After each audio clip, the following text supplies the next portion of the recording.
This is Portugal, where you have a fish markets. You order food. It look like it's closed. Normally this place is really crowded, but because of the COVID, we're gonna try to get us something to eat and probably use the restroom. That's to be it. The San Pedro Fish Market, home of the world famous ship trade. The entrance. This is a this is a very famous place. So this is it. So we're going inside.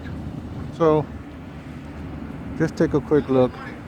Don't have enough battery.